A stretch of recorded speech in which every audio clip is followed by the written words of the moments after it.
In the men's flyweight division, Shakhobidin Zoirov of Uzbekistan takes home the gold, defeating Misha Aloian of Russia for the silver medal. And this was really a great fight. This is one of the best final fights of the Olympics that there were. Two guys with almost the exact same style, very similar southpaws, very close in height, very close in reach. Zorbov, I think, had maybe an inch and a half in height, although I think he had maybe 2 or 3 inches in reach. His arms were pretty long. Misha Aloyan, a little bit more of he would have had the advantage on the inside, you'd think. But the thing is, like, these guys were trading blow for blow as soon as the opening bell rang. And I believe the commentators had said they had met a couple of times before as amateurs. Misha Aloyan, of course, is the more highly decorated of the two. He's a guy that won a bronze medal back in the 2012 Olympics. So, I mean, clearly Russia was fully behind him. The Russian Athletic Union, or whoever happens to be the leader of basically Russian amateur sports, Russian national sports. Of course, Aloyan also has 2 gold medals in the amateur championships, the AIBA amateur championships. So he's a very, very highly regarded fighter. He even defeated pro-level guys like Rashid Warren and Andrew Selby. So, current champion in Rashid Warren. So, I mean, that just shows you how good of a fighter Misha Aloyan is. But in spite of that, Zoirov was able to overcome him, landed slightly cleaner punches. All 3 rounds were really close. If anything, I thought that maybe the third round was the only clear one that you could give to Zoirov. The other 2 you could have easily given to Aloyan. But I'm trying to remember exactly which rounds I give to Zoirov. I think I may have been the first and the third, with Aloyan taking the second. But in spite of that, I mean, it was just a close fight. Just all 3 rounds were action packed. Both guys boxing, both guys punching.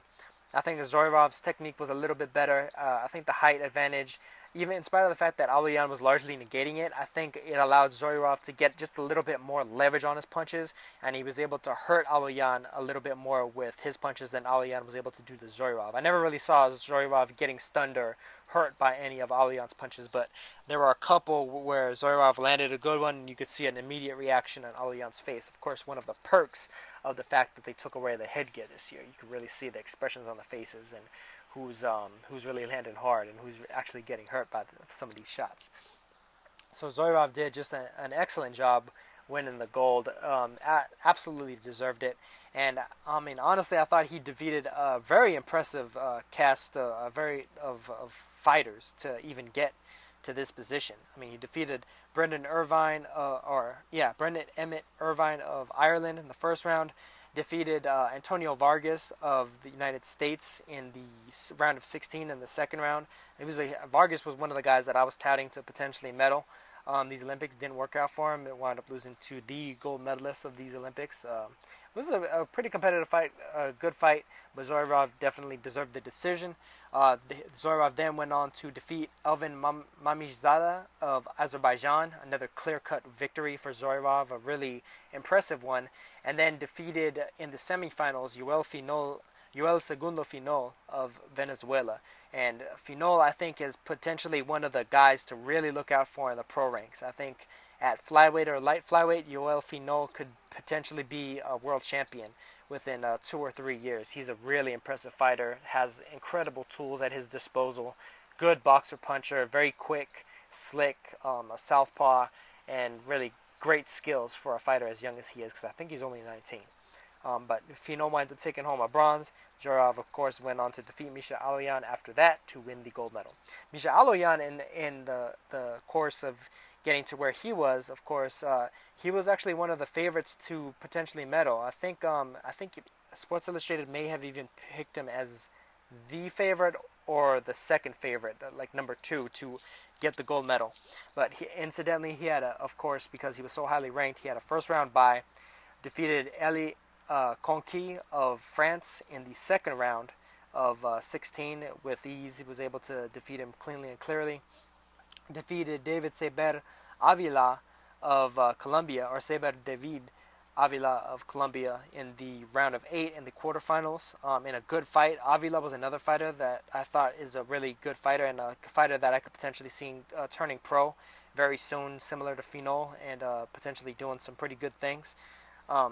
Aloian then went on to defeat Jiangran Hu of China in the semifinals to send Zhang Yanghu home with the bronze on his way to, of course, fighting Zoirov in the finals and taking a loss there. Zhang Yanghu is another fighter, along with Liu Bin of China, is another guy that I thought was really impressive. The Chinese team really had an impressive cast of boxers for these Olympics. It definitely wasn't a one-time or two-time thing for that Olympic team. They really go for the gold, go for the gusto with these Olympians that they have in there. And in spite of the fact that I think that Liu Bin was the best fighter of their cast, of their team, I do think that Zhang Yanhu is another fighter that's a very skilled guy. Gave Misha Aloian a hell of a fight as well. A guy that I could potentially see becoming a very good pro. But again, the Chinese amateur system is one that pays very highly for national glory. So it's most likely that he's going to be staying as an amateur as well. Misha Aloian, I imagine, is probably going to stay because he wants that elusive gold.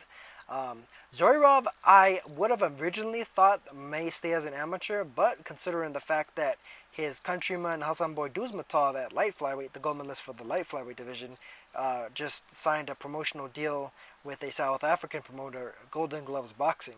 I could very easily see Shakhobidin Zoirov doing the same because Uzbekistan, that part of the world isn't necessarily the most inundated with fighters from strawweight to flyweight that are, that's really talent heavy, that you have a large talent pool to choose from. But in South Africa, that is actually one of the centers for boxing at the lowest weight classes. So I could definitely see Zoirov joining his countryman Duzmatov and doing some major things in the pros.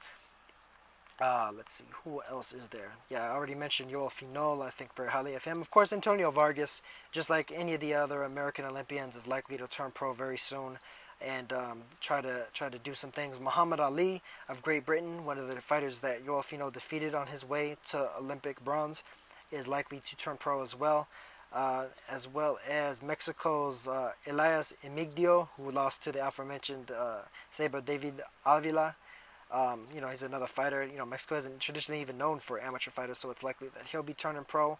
But the primary guys I think are you guys should be looking out for as in the pro game is Yoel Finol, Saber Avila, and Shakhobidin Zoirov. I think those guys are going to make some major waves in the professional ranks very soon, and I think it's going to be a lot of fun to watch them.